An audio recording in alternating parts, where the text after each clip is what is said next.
So a lot of questions have been coming into the SedgeTool channel on gluing up when you're using a domino tenon. So stay tuned. We're going to cover a lot of tips and tricks on gluing up that I've learned over the years. So I selected to put these two boards together. I selected a 6x40 domino, 6 being the thickness. So I changed the bit on my domino joiner to a 6mm. That's where your glue line is. Now, the reason I chose 6mm is rule of thumb in woodworking. Come in here, Chris. Okay, is this is a shoulder, this is a shoulder, and you want to divide it equally into thirds. We call it the third, and the third rule, where your mortise will be here, and that will be, let's think this out, 18mm. 6 plus 6 plus 6 is 18, so you always divide by 3. That's how I have been taught, and that's how I choose what size domino. So this is the first thing I want to talk about when you're doing glue up. I just did a mortise off the center line, had a 6mm bit in here, and I went in the tight position here. So this came about because somebody was saying I sand my dominoes down to dry fit. Well, that person was sanding them down here on the face. And what happens is this is where your long grain to long grain adhesion happens. And I'm just gonna do this so you can see it. There's a herringbone design on here. And those little points there are what is known as glue wells. And you can see on each domino, the world's greatest power tool company is on there, but it also tells you what size it is. It's a 6 by what? 40. So I have it set here at 20. Now, in dry fitting, I've seen people, like I said, sand that face. That's not good. What you need to do is there's a little rib here, and it doesn't affect the glue line. You can sand it off, but I like to take a quick little block plane and knock it off like that, and you'll find your dry fitting is a lot easier. So I just cut this a pat with the dovetail saw, and I'm going to take it out so you can see something. As I take it out, there's my mortise, those are the pencil marks on there, but I want to flip this around, and hopefully this comes out. If I push that all the way down, because of the bit, it's wobbling back and forth, so there's a very slight arc. That is good, because if you put too much glue in that mortise, it'll just wick up the sides with these hydraulic wells. So you can't bottom out the domino completely, because that little slight arc will push the glue up through and out to the surface. Hopefully that explains the actual mortise that the domino creates. I always mark the face where I'm going to lay the plate of the domino, and that's the direction I'm going to go. I'm going to use cross stops to just mortise these, and once again I always do tight and then I do the other two loose. So when I'm working with wicked hard woods, this is one of the things I always look for, because I've had it turn into a little bit of a fiasco. Come in here, Chris. See this right here? Sometimes because it's hard and the bit may be dull or whatever, you get these little pieces that come up on the side of the mortise. So what I do is I just do, and I don't want to hurt this top edge or bottom edge, but I come in and I just sand that really quick. You don't have to do it all the time, but it just helps, because that little bit or that little chip may hold the gap open. Your seam will show.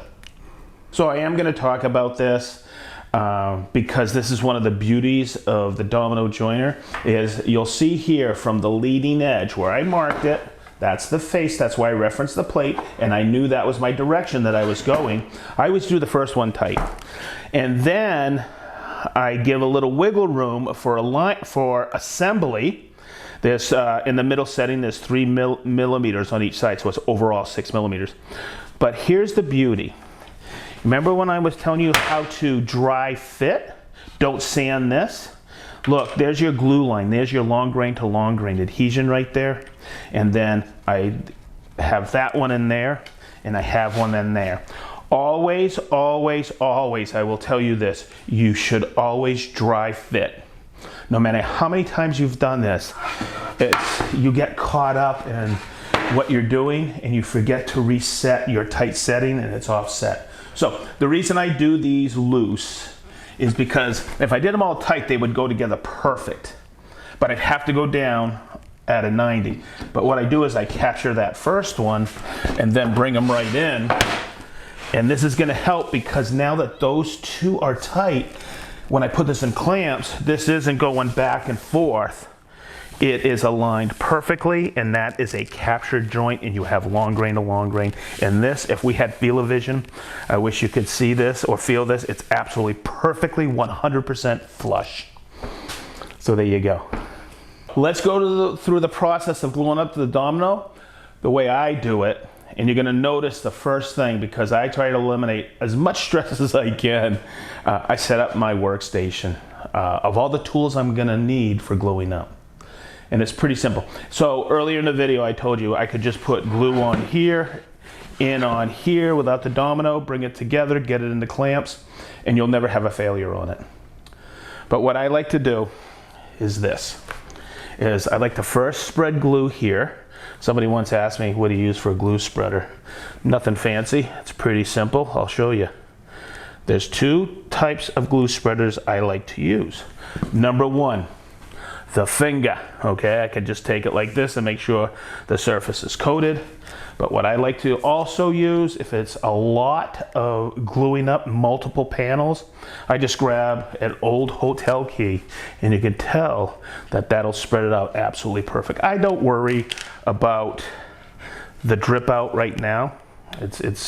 I'll take care of that. That's why you use a moist rag. It's right there and I can wipe my hands off. Now, here's the next point. Did you see how I did not put glue in the mortises? Over the years, people have asked, hey, how do you put glue in the mortise? Well, the way I have always done it, and I have never had a failure, and I have cut open the joint. You remember those little glue wells I mentioned earlier when I put the pencil here? What I'm doing is I am buttering the domino, and you'll see just that little bit as I push it in, it also wicks to the adjacent surface. So that's how I do it.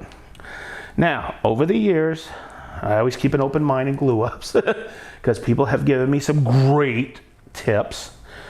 Here's one. See that little hotel card right there? What I have done is I've cut it. And I could take it like this. If you are taught that you have to spread it on the adjacent surface and you don't believe by buttering them and pressing them in that happens, I take it like this and I just go like this and like this and I coat that adjacent surface. This is a very inexpensive, absolutely free tip for you, and you can go like that and butter the sides. Now, I think that's overkill. I've always done just this. So if it's a really long run and you have multiple dominoes, what I'll do is I'll go like this and just recoat that surface because some of it, the gravity has taken it down. And I'll just go like this, take a little extra glue, put it on there. Remember, glue is inexpensive. So check it out. I am going to start on that mortise. I'm going to bring it right on in, and there you go. Just leave it like that, get it close. I'm just gonna wipe this joint. You'll see a lot of it will come out pretty quick. And then I do what I always call, or I do my setup, I call it my cradle. Just like this. All of these parts of these K-bodies in that orientation, and from this way here, I can get perfect pressure. Now, sometimes I'll use clamping calls if I have a big glue up. What I like about these stabilizers here is on the K-bodies is it just keeps everything nice and level.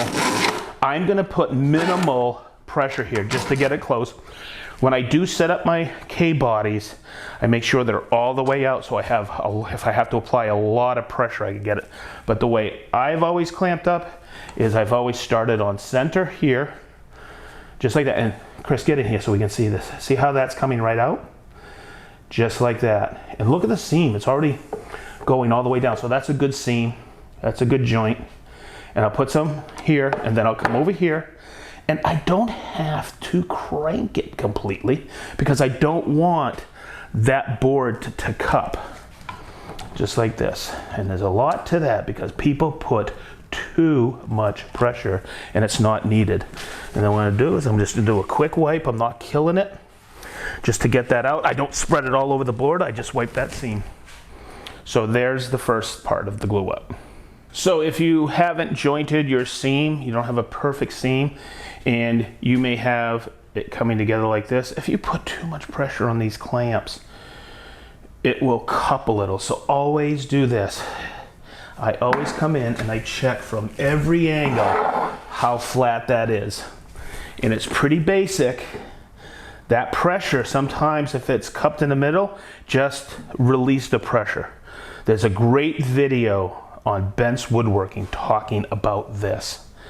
And I always verify to see if it's dead flat. So there's another tip for you. And by the way, I re-wipe this glue line with a paper towel, but before I put away, because there may be some residue on here, make sure your straight edge is clean as well. So there you go. One last tip about glue up, and I've already done it. See how I've orientated all of these Bessie clamps like this? This is the beauty of K-bodies. You could take this and set it aside and go to your next glue up. So there you go. So over the last 17 years of using the domino joiner, this is the way I have glued up, and I've never had a failure on a domino joint. So, as we always say in the SedgeTool shop, be positive, stay sharp, wicked sharp. See you next time.